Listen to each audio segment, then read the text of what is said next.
ശാരീരികവും മാനസികവുമായ അവശതകൾ അനുഭവിക്കുന്നവർക്ക് കാരുണ്യത്തിന്റെ കൈത്താങ്ങാകുവാൻ സമൂഹം ശ്രമിക്കണമെന്ന് ഗവർണർ ആരിഫ് മുഹമ്മദ് ഖാൻ ചൂണ്ടൽ പഴുതാനയിലെ അരുവി റീഹാബിലിറ്റേഷൻ സെന്റർ ക്രിസ്റ്റൽ ജൂബിലിയും സ്ഥാപക ഡയറക്ടർ വർഗീസ് പാലത്തിങ്കലിന്റെ സപ്തതി ആഘോഷവും ഉദ്ഘാടനം ചെയ്ത് സംസാരിക്കുകയായിരുന്നു ഗവർണർ.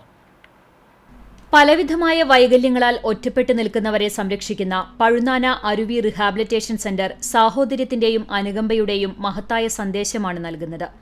ഖനിവിന്റെ കരസ്പർശം നിറയുന്ന പ്രവർത്തനങ്ങൾ കാഴ്ചവെക്കുന്ന വ്യക്തികളും സ്ഥാപനങ്ങളും കൂട്ടായ്മകളും നാടിന് മുതൽക്കൂട്ടാണ് എന്നും ഗവർണർ പറഞ്ഞു.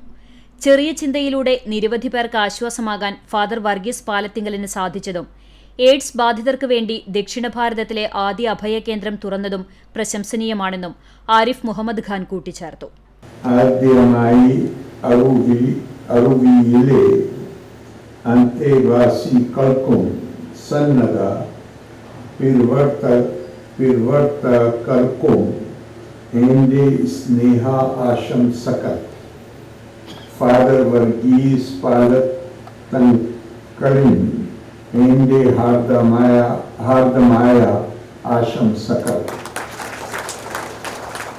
ശാരീരികവും മാനസികവും വെല്ലുവിളി നേരിട്ട സഹോദരങ്ങൾക്ക് അരുവി അഭയവും സുരക്ഷയും നൽകി വരുന്നു.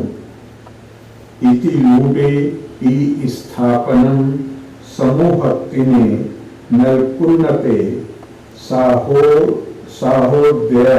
സാഹോദര്യത്തിന്റെയും അനുകമ്പയുടെയും മഹത്തായ സന്ദേശം ആണ്. മലയാളത്തിലാണ് ഗവർണർ പ്രസംഗം തുടങ്ങിയത്. ചടങ്ങിൽ സപ്തതി മന്ദിരത്തിന്റെ ഉദ്ഘാടനവും അദ്ദേഹം നിർവഹിച്ചു. ജോയ് ആലുക്കാസ് ഫൗണ്ടേഷൻ സ്ഥാപക ജോളി ജോയ് ആലുക്കാസ് മുഖ്യപ്രഭാഷണം നടത്തി.